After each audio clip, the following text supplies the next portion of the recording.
Well, actually, there's a window down here that you can use. Now let's try to do it once again. So now this time, in order to use the window down here, I have to set a breakpoint. So I just click on the left bar here, and then you see this red dot. This is the indication of a breakpoint. So now let's run the program in debug mode. Now, just like before, the program has paused at this point.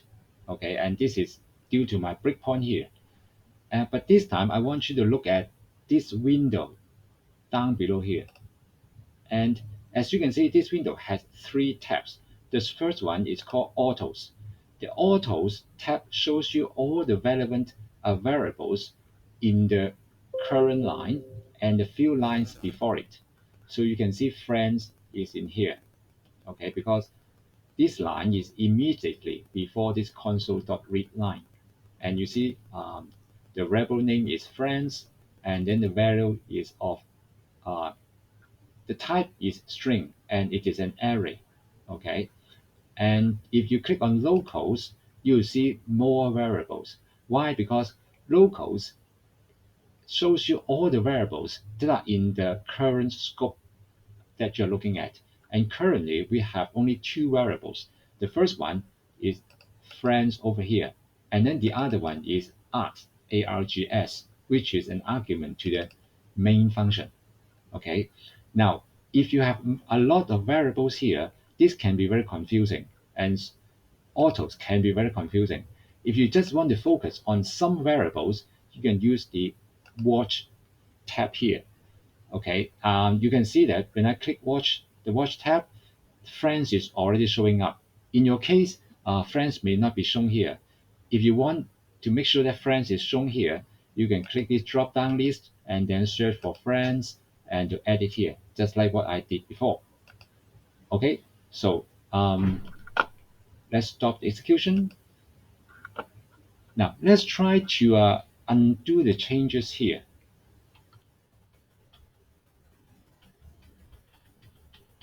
Remember previously we have some lines of code, right? This one. Okay, so let's try to run this code here and see what will happen. And again, I want to do a console read line here, okay, to stop the program. And I would also like to, you can print hello world or do whatever you want, but I want to use a read line here. Okay, so let's run the program again. So start. Again, it hits the breakpoint and then it stopped. Okay, so let's look at the values again.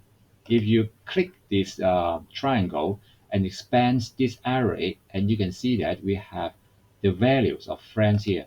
Okay, friends sub 0 is Ali. Friends sub 1 is this name, Mumbashar. Okay, now because we have not assigned any values to the third and the fourth element, their values are now nulls. Okay, so this gives you a very clear view of the contents of the variables in your program. Okay, so let's stop the program for now, and then make sure that you understand how to use this window.